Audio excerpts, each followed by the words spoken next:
I'm Kenny 645, as you all know. So I Everyone out really there. appreciate for liking my page, for the thing and everything. So thanks very much. So as I've said in my video earlier, that I'll be bringing you some episodes. So I'm here with Mr. Mr. Akonbi Yusuf Anrewaju, Yeah. aka More Blessing International Barber. Thank you, Mr. Kambi Yusuf. So we'll be asking you some questions based on our background and journey. So we'll be asking you some questions based on in which we first of all, before the questions, so we like to know you be in the barber industry and share. Do you start? Really, I think I've been in this industry like 20 years ago. Started way back from my SS1 day back in the 2006. Now making 21 years in the industry. That's very long ago. Long, more than 2 20 decades. more than 2 decades now. Mine since 21 years. Wow, Man. very long. My question will go like this: what inspired you to become a barber, and when did you know it was your career path? Actually, back in the early 2000s, so my pops me down. Then it was like, my friend, you are gonna have to learn a handwork. So go and write it down and pick. I'm going to write it down. Then you pick the one you. So that's how I choose to become a barber.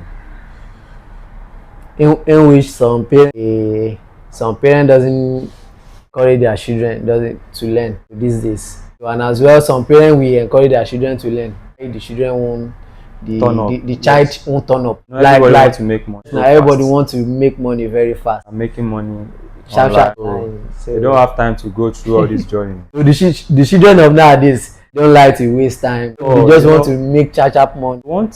They want to become a billionaire Overnight. It's not happening anywhere in the world. Likes of Bill Gates and the rest, they don't get their money overnight. So it's a gradual process. When did you know it was your career path? Back in those days, after from my boss, I started my career little by little. So even though, because people in our society look down on barbing, so I still don't see that green light. And one thing about me, if I love doing something, then I'll dedicate my whole life, like giving it my last breath. So with the circumstances of the society and the system of the country, so I decided to look, I'm going to do this work for a period of time, gather some money, then jackpot out of the country. As God will have it, try all platform all available to secure a job when I travel out of. I couldn't get a serious job that I want.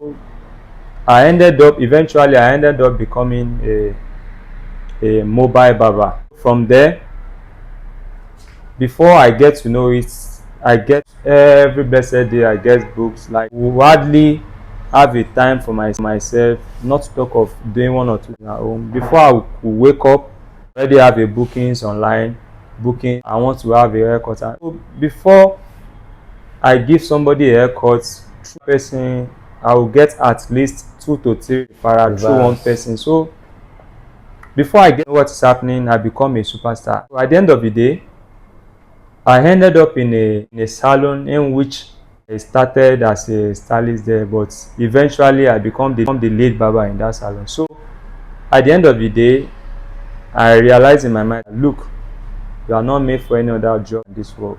If I can do it home and away and do it better, there's nowhere this work will not take me. I became a barber for life. Go for that. So how did your early days in barbering industry shape the barber you are today? Oh, I think that's one of the beautiful questions I always like to answer. Maybe in the near future, I would like to say a conference of just to enlighten the upcoming barbers, to tell them how far the work has gone. Actually, I started in the days where we struggle with no lights. So you have to cut your hair. When the days where we use tiger. We use tiger. Generator. In short, it might be a particular person that will own a tiger generator. The whole area. So can you imagine me? I was cutting for one of my friend on a very good day. NEPA took lights. I have to get a towel to wrap the guy head, take the person down to like 4th to 5th street just to finish the haircut there. All those journeys very, very crazy. It's very, very crazy. Imagine you don't have anything just to buy fuel in your generator. You just have to toast your customer. Hello, how much are you giving me? Quickly get fuel so that I have enough fuel to finish your haircut. Yeah, go and use it like that. So I will now have to come out clean. That bro, just give me the money now. Let me go and buy fuel so I can barb you. So it's very, very crazy because you know, here in this country, no steady electricity. Nobody is willing to invest on you. You a heads up to become whatever you want to become. It's crazy, my brother. It's crazy, but here we are. Thank God for life. In the era where Baba is forced to know how to repair tiger generator, then you don't have a choice. You can't be calling a mechanic generator every week. It's not done. How much are you making? Before you service gen, you fuel, you do maintenance of your shop. At the end of the day, you still have to keep some money in your drawer for your mechanic every week. So it's not encouraging, but here we are. We thank God. Go through all the ordeal to become what we are today. So those things make us stronger anyway. It makes us stronger. When you look at the numbers of sacrifices we've made over the years, you are not going to give up so soon. Appreciating where you are coming from. So we're just getting started. We haven't get there yet. We are going to have a branch all over the world, both Africa. In short, we have people in some country that at the end of the day, we soon get to share their details there. They are together. Yes, we have more blessed branches all over the world. So we have in Cyprus, we have in Dubai. By God's grace. And we have in Canada, we have in US, we have in Germany, we have it all over the world very soon. Yeah. So the next question goes like this. What was your biggest challenge starting out? Your biggest challenges in barbing industry? Biggest challenge? Just the challenges is just that you know, are taking the job from the scratch. You know, a situation whereby people look down and they believe that you don't need to live like every other person lives. So it's quite challenging. It's quite challenging. You cannot go out there and come out and boast a barber. Family member cannot come outside and say, husband is a barber, my dad is a barber, you know. So you still need to do a lot more to balance the equilibrium so that people can be proud of the profession, can look you and say, look, this work, what it's called. Honestly, we have lawyer, we have doctor, we have every other profession, but nobody wants to come outside and say I'm a professional barber. Nobody wants to come outside and say, yeah, today I'm an international, not only professional barber. I'm an international barber. So when we get there, we'll still talk about it. Yes. So, more blessings is an international barber. Travel all over the world, barb to courts. So barbing is not small job. Barbing is not a small job. It's a very big job. It is in the class of doctors. When we classify, say doctor is this. So that's where barber is. Because is neat job. Where if you are not neat, how will you be able to call yourself a barber? What I feel is missing in that part is that I think we need to do more to sensitize people how critical barber is. You know, you can imagine if a president of a country to sew his clothes, want to make a shoe, or she will send his measurement to the person making it. Regardless of who you are or your status in society, barber is still going to get hold of your head. Like, so you can imagine the traditional ruler that don't remove cap or remove their crown for anybody. Who's going to cut their hair? It's going to cut their They hair. not remove their cap. They not remove. So they will still have to remove it for barber. Yes, For barber. for barber to cut hair with your crown.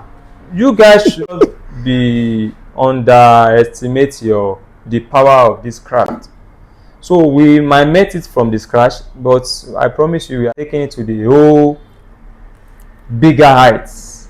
I told you the last time, if I happens to be the person barbing the president of the Federal Republic of Nigeria, brother, that's Tinubu. Yes, so he's going to remove his cap. Now cut. That's a respect now. So if somebody can call me that, okay, call me more blessing to come and cut my hair, we'll send a motherfucking private jet down to Lagos to come and pick me. We'll appear in person. I'm going to meet him face to face. So Baba is not small, so don't play.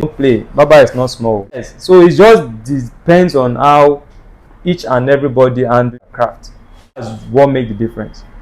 We've had the likes of the barbers of Lionel Messi, barbers of Cristiano Ronaldo. You know how much they earn. Wow. So if you now look down on yourself and feel the barbing is not what is, then it's on you. I get money. So the last question, which is number 4. Who were your biggest influence or mentor? Who are your mentor in this barbing industry? I think the biggest mentor I've had in this barbing industry, there's this thing on Instagram that I used to cut Messi's hair. The guy earned a lot of money. That's a Messi barber. Messi's barber. When Messi was in Barcelona, the guy was there with him. So when he flew to Paris, he was there with him also. Now Messi is in New York. The guy is still there with him. So at the point, I get to know that the guy earned $500K yearly. So that's a whole lot of money.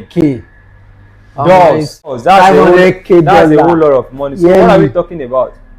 Becoming a personal barber. As well, you will still have another income aside. So becoming a personal barber for a big figure, all you want. You don't need to have a working salon or call 1 million clients in a year. Before you succeed in life, just have one sure client. Imagine me as a Nigerian president's barber. I don't have to cut every other person.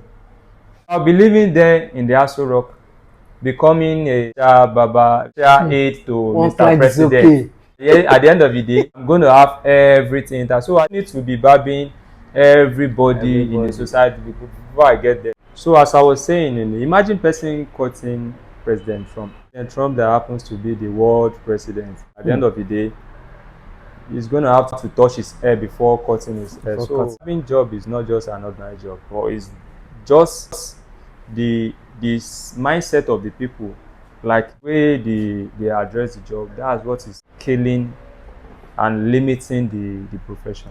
That's all I have to say for now. Thank you, Mr. More Blessing. We really appreciate your. You're welcome. You're welcome. Your comment and action. So we'll be coming here each of our episodes. We have one or two words with you. People doesn't understand more about this big job. So that's why most of them are just taking it. It's just a regular job. Yeah. And so people think this job is just a mere job. So this job is very, very good job, and when you start it will be rough. So as time goes on, so you see that you'll be building yourself, you'll be growing.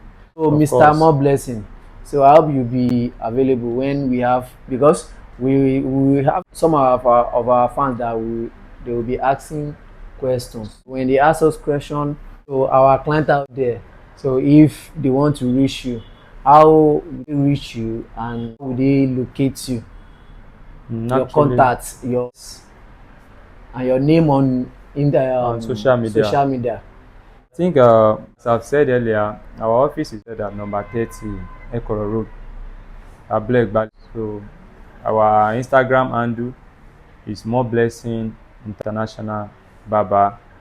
Also on our TikTok, Blessing International Barber, More Blessing. So Our WhatsApp number, anybody that wants to book an appointment, and also for working client, 347036584575. As more blessing contacts.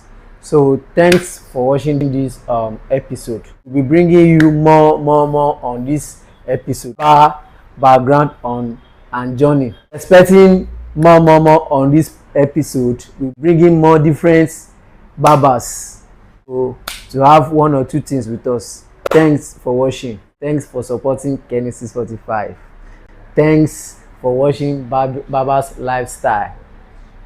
God bless you.